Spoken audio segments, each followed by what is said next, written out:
Vamos a tratar de hacerlo brevemente y rápidamente, pero primero Pedro Sangranis es el coordinador de la red HITMUPRO Infarto, que es la red de infarto de la ciudad de Rosario.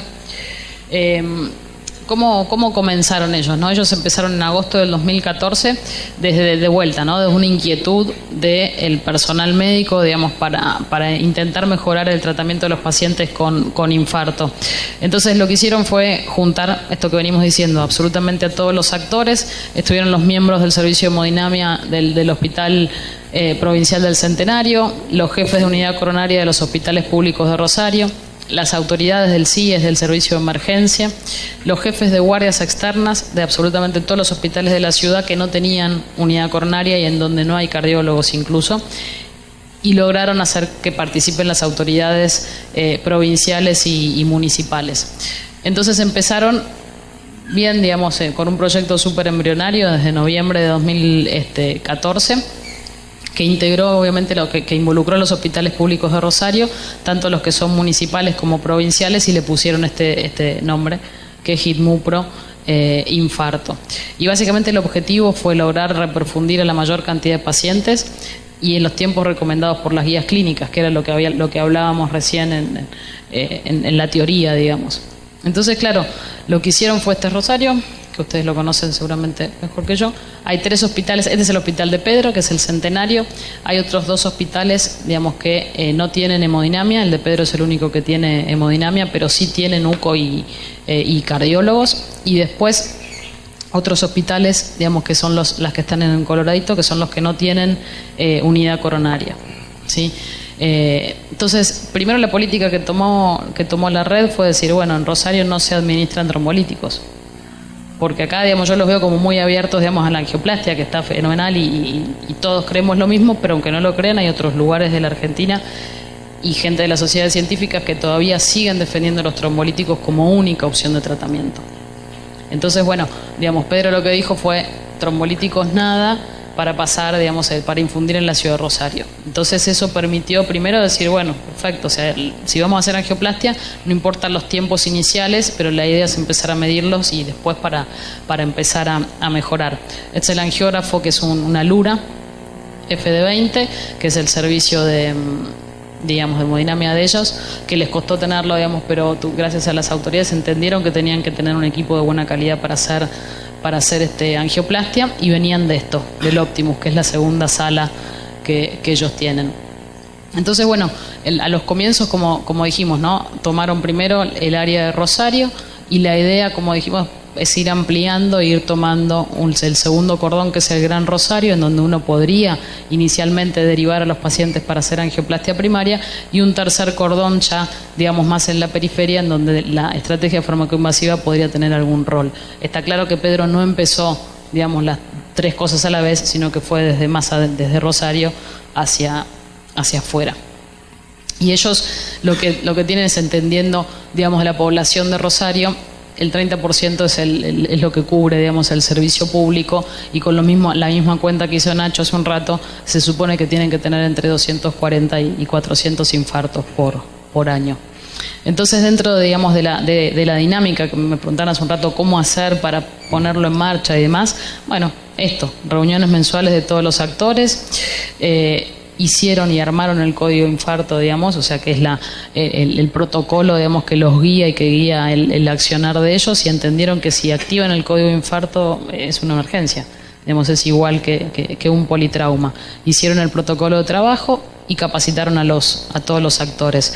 Y lo bueno que hizo Pedro, y que siempre lo remarca, es esto, que empezaron a trabajar con los estudiantes de medicina. Como él es profesor en la Facultad de Medicina, ya plantearon el problema desde, digamos, que uno es chiquito y empieza el contacto con el sistema de salud y con la carrera. Entonces eso también es algo más a largo plazo, pero es una buena cosa que pude implementar. Entonces, claro, la otra cuestión que hicieron es, bueno, decir, hay cama siempre disponible para los pacientes con infarto. Llegan al hospital, se tratan y después ven qué hacen con los pacientes. Si lo derivan, digamos, a otro centro, o si directamente, digamos, lo dejan para terminar de cursar la evolución, ¿sí? Y con el paso del tiempo lograron que algunos pacientes puedan volver a alguno de los 2 hospitales provinciales según la disponibilidad. Como dijimos, juntaron todos los datos para poder medirse y para poder mejorar. Y lo bueno de esto es que lograron hacer un feedback, o sea, les mandaban información de cómo les fue a los pacientes digamos, que se los mandaban desde otros centros. Entonces, lo que siempre dice Pedro, digamos, es que lo que lograron es involucrarlos a todos. Entonces, que se sientan tan dueños de la red, el hospital, yo no sé los nombres, pero digamos el hospital que está dentro de Rosario, que ni siquiera tiene unidad coronaria y que son todos por ahí terapistas o cardiólogos clínicos, que se sientan tan dueños y tan responsables de los pacientes como Pedro, que es el que hace la angioplastia.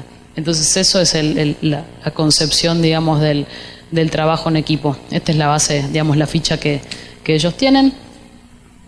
Entonces esta fue la primera etapa que lograron hacer. Después fueron en el año 2017 ya ampliando y sumando algunos hospitales, digamos, ya también, digamos, sin unidad coronaria, más en la periferia. Y por lo menos lo que recuerdo que siempre dice es que ahora van a empezar a ampliarse a las zonas más distantes para hacer ya una estrategia fármaco-invasiva. Crearon un documento, digamos, a nivel del ministerio y redactaron la red de infarto y sobre todo con una transmisión, digamos, telefónica. Les compraron teléfonos a todos los centros que son periféricos, simplemente con el WhatsApp, y se lo mandan a uno de los hemodinamistas que está de guardia en el Centenario, y ellos son los que aceptan o rechazan, digamos, la derivación. Entonces, ¿qué fue lo que se logró? Ya les paso directamente a los resultados para no... Ahí está. ¿Qué fue lo que se logró durante estos 4 años de trabajos? Si bien, digamos, vamos a ir a la parte más... Está. Por un lado, la edad, obviamente como siempre, 85% de sexo masculino, que es mucho más frecuente, con una edad de 56.6 años, bastante jóvenes. Generalmente la media de infarto es 65, más o menos, aproximadamente. El primer contacto médico, muy parecido a los datos a que tenemos nosotros en el total del país, 20% solamente van en ambulancia, que dijimos que es lo que debería recomendarse a la gente. Ellos tuvieron 72%, digamos, de infarto que sea KILIP-A y 13% KILIP-D. Y ese dato recuérdenlo porque es importante, porque si vemos en la evolución, una vez que la red, ellos en el 2014 armaron la red, ¿sí? Como decíamos antes, la red se pone en movimiento y sin la red probablemente había pacientes que no llegaban a acceder al servicio de salud y se morían antes de llegar a cualquiera de esos hospitales. Al estar establecida la red, uno dice, bueno, armé la red, la mortalidad me baja, solucioné todos los problemas, no tengo más problemas. Y no, y es al revés, porque llegan pacientes más chocados, tienen acceso pacientes que están chocados, que antes fallecían antes de llegar, digamos, al contacto con el sistema de salud. Entonces es una de las cosas que se describieron en las redes de Europa y que a Pedro es el ejemplo de manual, digamos, de cómo armar una red. Y fue real, o sea, y le fue aumentando la tasa de pacientes KILIP-D por esto, digamos, porque llegan más pacientes, obviamente en peores condiciones, pero se hubieran muerto. Entonces, de estos tienen aproximadamente un 50% de mortalidad, ¿sí? Y antes era, obviamente, sin opción, era el 100. Esto, para no hacerlo muy largo. Y lo más importante es esto. Hoy Ignacio y Mati dijeron, por un lado está el tiempo del paciente, dijimos que es lo último que se hace, o sea, hay que establecer la red y después avisarle a la gente qué hay que hacer, y después el tiempo de sistema. Esto más esto da el tiempo total de isquemia. ¿Y qué fue lo que pudieron demostrar ellos? En el tiempo del paciente lo fueron reduciendo, digamos, lentamente, pero no era el objetivo principal. El objetivo principal, primero, como les dije, era organizarse. Entonces, si vemos en lo que es el tiempo del sistema, cómo con establecer la red, medirlos, empezar a ver cómo estaban actuando, midiendo los resultados y corrigiendo sobre la marcha, que es estos programas de mejora continua, digamos, cómo el tiempo total del sistema se redujo desde 205 minutos al inicio de la red, ya 4 años después, 88 minutos, ¿sí?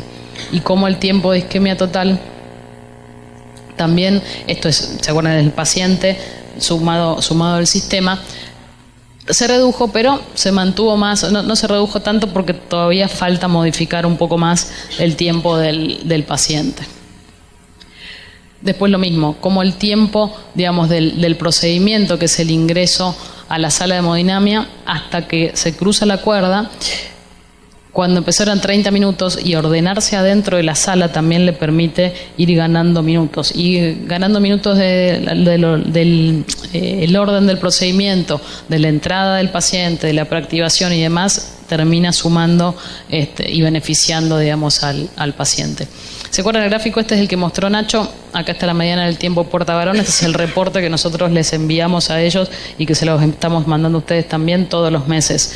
Entonces, esto quiere decir que Pedro, cuando arrancó, tenía una mediana de tiempo puerta-balón de 80 minutos, que no está nada mal, con un 10% de los pacientes por debajo de los 60 minutos de tiempo puerta-balón. Y como medida que fue, el objetivo es que todos los centros lleguen acá. Y cómo a lo largo, digamos, de su participación en la iniciativa, digamos, pasaron de acá y están en este cuadrante, en donde ellos tienen muchos pacientes, como tienen armada la red, los preactivan todos. Entonces la mediana del tiempo puerta-balón de Pedro son 25 minutos para un hospital público. Es muy corto. No tienen más plata, no le pagan a nadie más. Simplemente lo que hizo es fantástico, que ahí está el numerito, ahí está, para que vean, miren que no les mentía, 20 y pico de minutos, con el 90% de los pacientes por debajo de 60 minutos. Entonces tiene mucho más valor al saber que es un hospital público, digamos. Por nosotros, yo en el ICMA nos podemos organizar, pero porque nos están machacando atrás. Pero esto es el ejemplo de que ordenando los recursos que uno tiene, digamos, se puede hacer las cosas como en los mejores lugares de Europa. ¿Y qué pasó con la mortalidad? 7%, casi 8%, de mortalidad intrahospitalaria. Y que si sacamos los KILIP-D, se redujo con el orden de la red de 6.1 a 2.8. Es muy importante. Es muy importante. Entonces, ¿cuáles son los próximos objetivos? Es empezar a trabajar sobre el tiempo del paciente. Y ahí es lo que comentaba, digamos, recién Nacho, que empezaron a hacer, pero como, a ver, ya tienen la red ordenada, ya redujeron los tiempos, ya está. O sea, lo único que les queda es, digamos, empezar a agregar centros que estén más lejos. Pero la red adentro de Rosario ya la tienen armada, o sea que ahí ya recién pueden ir a decirle a la gente, bueno, si les duele el pecho, llamen a hemodinamia. Los objetivos próximos es ampliar el radio de cobertura, como dice, hospitales de segundo nivel y a los centros de salud, y sumar a centros o ambulancias que tengan la posibilidad de preactivar esos centros, que también es algo que les queda pendiente. Y así están empezando de a poquito, digamos, a sumar otros centros públicos, ya que con una extensión, digamos, y con una distancia mucho mayor. Así que bueno, estas son todas reflexiones de Pedro que no se las voy a reproducir, pero sí esta, que es otra frase que a mí me encanta también, que dice que no hay razón para dejar de hacer aquellas cosas que, siendo necesarias, aparecen como imposibles. Y la realidad es que yo no me canso de repetirlo siempre. Estamos trabajando con Pedro súper bien, y a cada lugar que vamos nosotros nos gusta ponerlo de ejemplo y comentarlo, que las cosas con trabajo, con organización, con apoyo de las autoridades sanitarias, se pueden hacer, y se pueden hacer súper bien. Así que 1000 disculpas en nombre de Pedro y gracias por la atención.